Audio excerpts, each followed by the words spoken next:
Thank you very much, Gordon. We have been in the conference of Australian-American Leadership Dialogue, and I'm beginning to feel like an old academic again, where you see the same colleagues every day, and it's always good to see and be with Gordon. Could I also acknowledge, start with acknowledging the traditional owners of the land on which we meet, the Wadjuk people of the Noongar Nation, and pay my respects to their elders past, present and future. And if I could particularly thank Colleen for the wonderful welcome to country that she gave us. I hear from her and her colleagues who did that welcome a lot. And I have to say that, Colleen, you're getting more and more pointed. And I think we're going to get some very interesting welcomes to country in the not too distant future. But it was a splendid start for our proceedings here today. Could I also acknowledge the Premier, the Honourable Mark McGowan, Senator Linda Reynolds, and the Chief of the Defence Forces, Angus Campbell, who's here with us today, and then Her Excellency Betty Pavlich-Sirius, who is the Ambassador of Croatia, the Government Chief Whip in the Senate, Dean Smith, Consul Generals and Honorary Consuls. And then I do have to say this, as I came through the door, I got more and more frightened.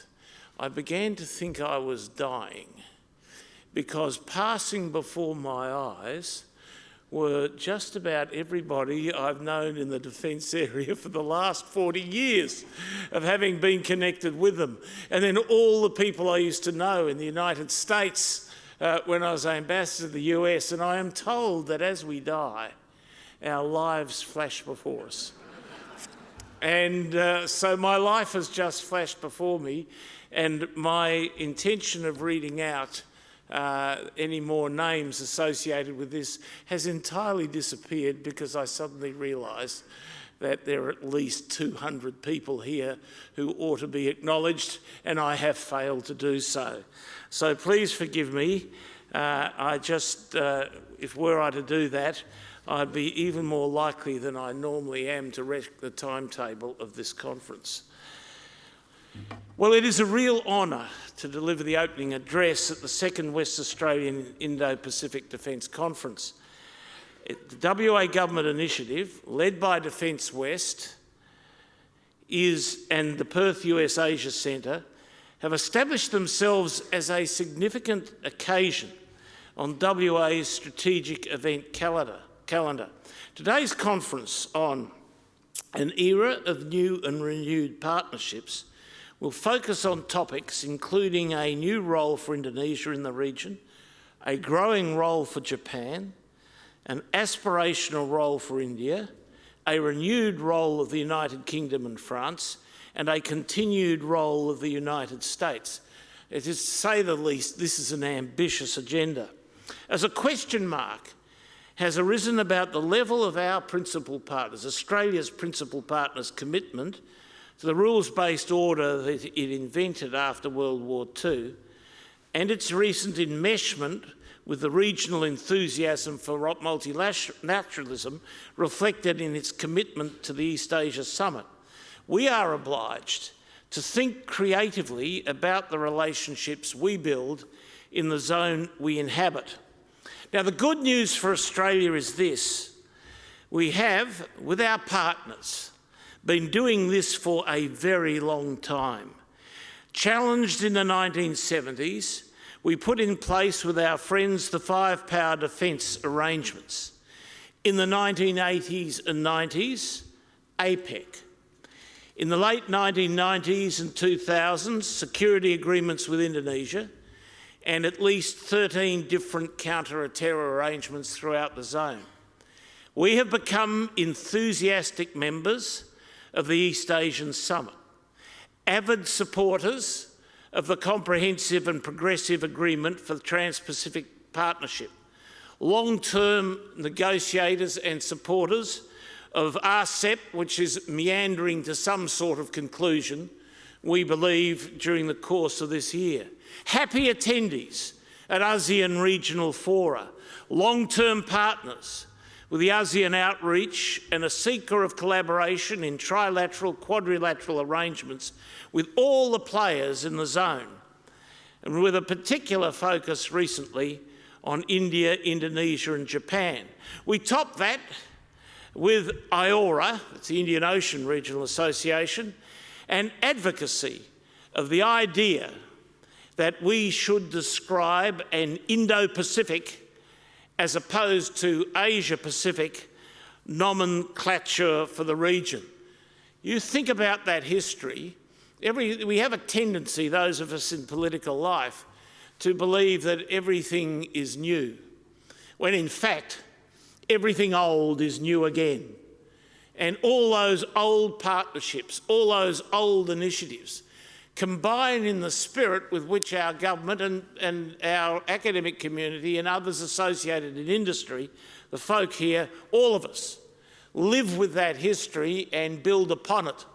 We don't reinvent the reel. I want to talk firstly and briefly about our relationship with the United States, because that is included within the remit of this conference. Our alliance with the US and our continued cooperation does in fact remain vital to the security not only of ourselves, but the whole Indo-Pacific region. I wrote recently that whilst the Indo-Pacific region has undergone a series of geopolitical shifts, none of those shifts remove the US from the list of regional great powers. The character of Australia's allied conversation with the US has changed, and in many ways it's now less about foreign policy discussion and more about a national security discussion, but nevertheless both are still entailed within it. The US is massively the largest foreign investor in this country. $939.5 billion into Australia, direct and indirect, is the value of it in 2018. The US also remains Australia's top destination for investment. Australia had invested by the end of 2018 $718.9 billion in the US. That figure suddenly struck me as I looked it up, because as an ambassador, I used to talk about us having invested $550 billion in the US. Now, that's only 4 or 5 years ago. Now that number is up to $718.9 billion and rising. We invest, or have invested the fourth largest sum, or under management, fourth largest sum of money globally in the world, and a heavy proportion of it ends up there. American intelligence and equipment is absolutely key to our defence posture. And we look at the exercises that go with that. Talisman Sabre just concluded. 34,000 service personnel participated in that exercise. Kakadu, Pitch Black, RIMPAC and AUSINDEX are major joint military defence exercises that Australia and the US participate in. The US is absolutely key to Australia's defence self-reliance. If you look now at the debate, the defence debate in Australia, you will find one thing in common with most members of the academic community, and that is this. Virtually nobody these days say that the Australian government devotes sufficient resources to spending on defence. That is a universal perspective amongst pretty well all defence specialist academics, and it may well come on display here again today.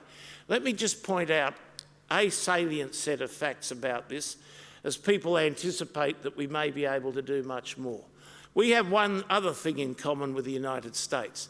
The federal public sector GDP ratio of spending is 25% in the United States. It's 25% here. If you throw the states in the United States, that goes to 38. If you throw them in here, that goes to 36. 36% of GDP in the public sector. With our 25%, we fund all the universities, we fund 1/3 of the schools, we fund most of the public hospital system, we fund universal health care, we fund most of the infrastructure spending that goes into the various states. With the US 25%, it does defence, 3.5%, and it does social security. After that, most of what the United States does is pilot-type programs that support the states, or poverty programs like food stamp programs and the like. It is nothing like the agenda that Australia has for its federal responsibilities as it looks at their 25%. And we look at our 25%, and that's us, and we're at 2% of GDP. Throw in on top of that a comparison with friends and allies.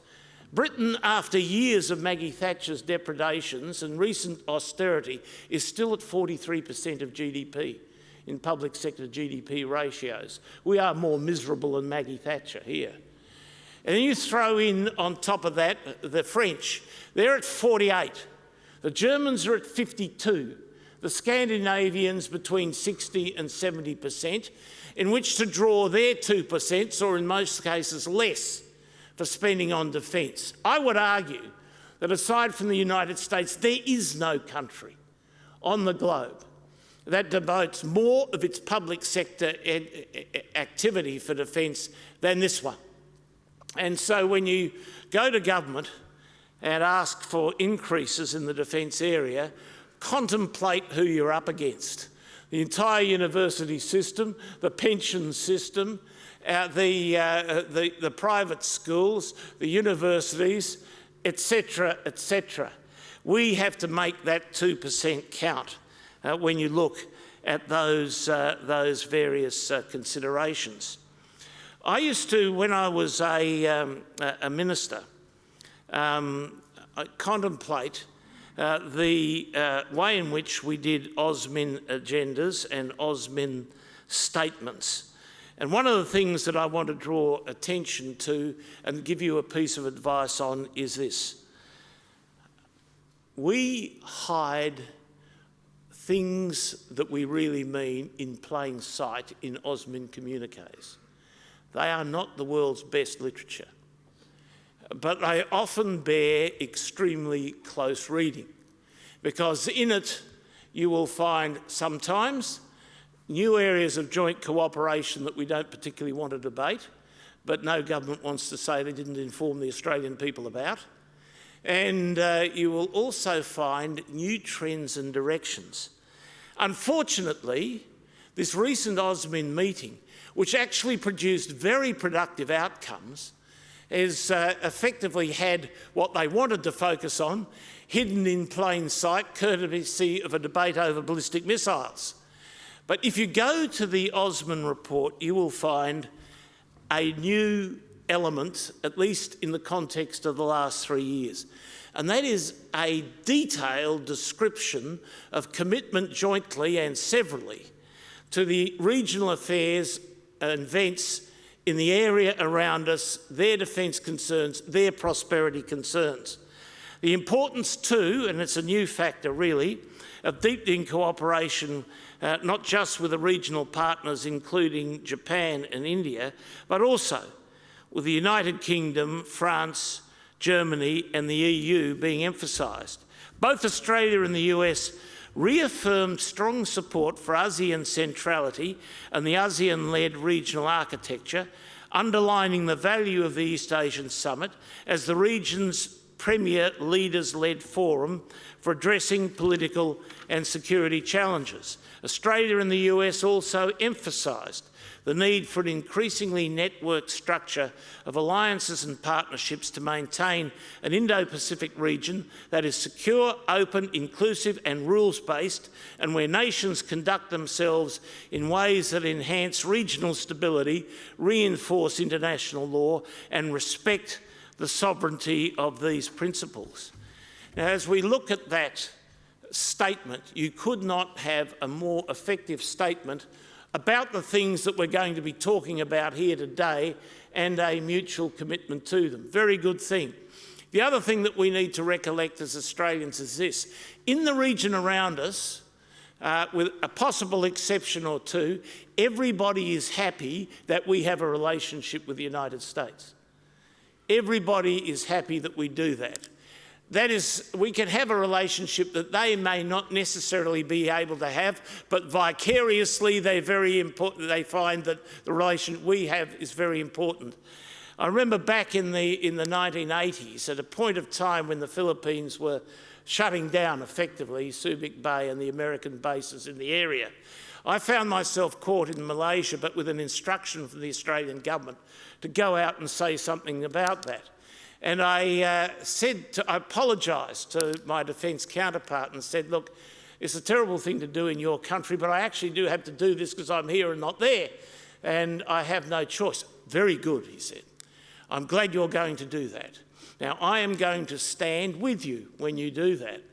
I was shocked, and he said, I will stand about 2 metres behind you and slightly to your right. I will be in the shot, but I'll be too far for them to throw a question at me, and I think that will be ideal. For me, that has symbolised then and ever since the character of the importance of us to the region. Well, finally, for WA, your deliberations have particular significance. It's not just because we are the Australian location that puts us in the Indo part of the Indo-Pacific. It is because the trends you will be discussing is subtly changing our regional significance and our defence challenges. Our extraordinary position here with long-standing minerals and energy exports is well known. 33% of the world's total iron ore production. 53% of the iron ore which is shipped emanates from here. New gas fields coming on stream may well lift us to the largest gas exporter in the course of the next couple of years. For the fourth industrial revolution, WA is now emerging as a critical global supplier for the minerals of battery and magnet technology. Already, we have the largest lithium mine, but that is to be surpassed by another one here.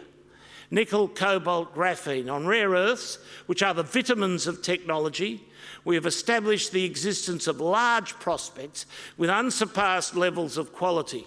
Even if found elsewhere, we are a long way ahead in the skills of recovery. And if you look further at global warming projections, rainfall assessments from that will transform the north. We have a much greater amount of rainfall in the north, which has the potential to carry a much greater level of agricultural, vegetable, horticultural productivity. When I used to be Defence Minister, we always used to look at the prospect of raids across the north as the way in which we ought to structure our defence forces. The possibility of sabotage, to put pressure on us, of offshore facilities and the like. That's not the way things are seen now. When you look at the extraordinary value of this state, one of the questions in the minds of those in our defence forces who plan scenarios for what might emerge for this country is the possibility now of seizure. Not disrupt, but seizure. As principles of international comedy decline, as force majeure has the possibility of beginning to rule, more and more the ability to deter that is going to be an important part of our considerations. So this conference, it's important to Australia. I think it's important to the region around us. I think the lessons that are going to be learned from the unbelievably high-quality participants in your various panels and seminars are going to be vital to us. But for me as a West Australian who is approaching the latter years and probably in my last full-time employment, I think of my grandchildren and children, and I comprehend that the things that you are discussing here from our narrow point of view in our state is the substance of our survival. You're opened.